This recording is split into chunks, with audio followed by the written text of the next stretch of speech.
The Logos, the mind of Theos.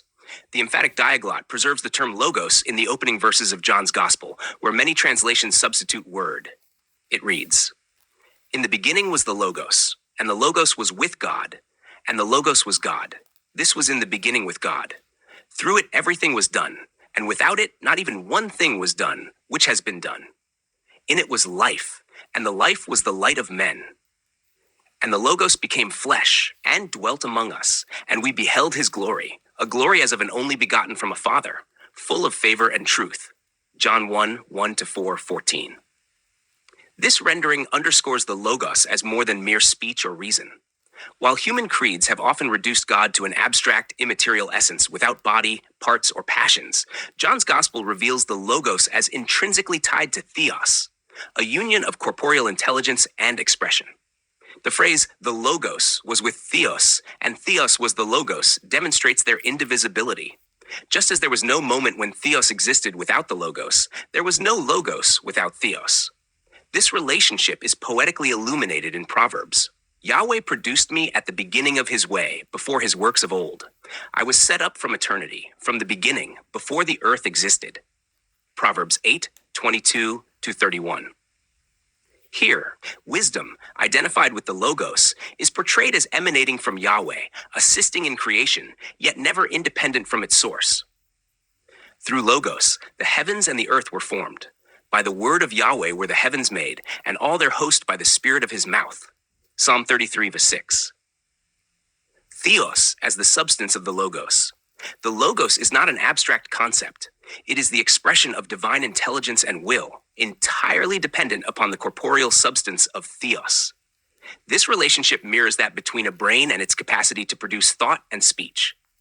Without the brain, no thought exists. Likewise, without Theos, there is no Logos. Paul affirms this dependency, writing, "There is one God, the Father, from whom are all things, and one Lord, Jesus Christ, through whom are all things." 1 Corinthians 8:6. Just as the brain provides the physical foundation for thought, Theos is the corporeal substratum from which the Logos emanates.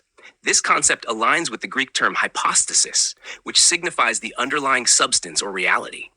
The Logos is not separate from Theos, but is a manifestation of its corporeal essence.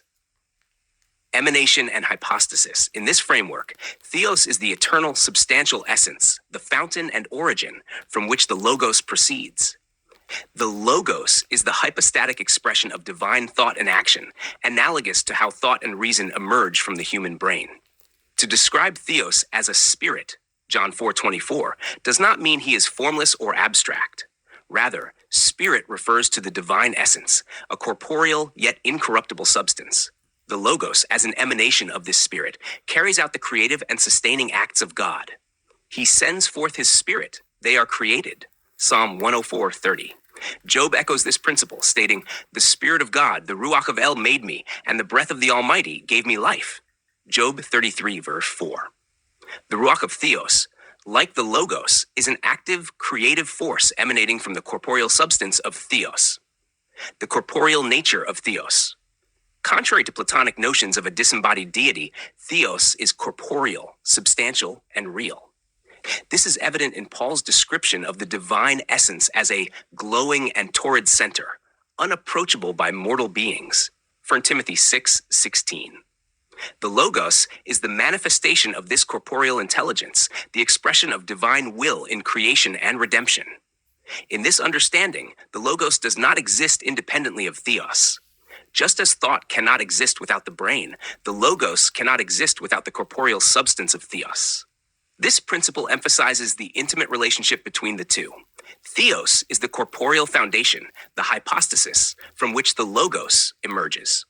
The Logos is the active, creative intelligence of Theos, through which all things are made. This dynamic reflects the unity and interdependence of divine thought and substance. Theos, as the corporeal essence, generates the Logos, and through the Logos, the universe comes into being. Thus, the Logos is not an abstract principle, but the tangible, substantial expression of Theos, uniting thought and corporeal reality in perfect harmony.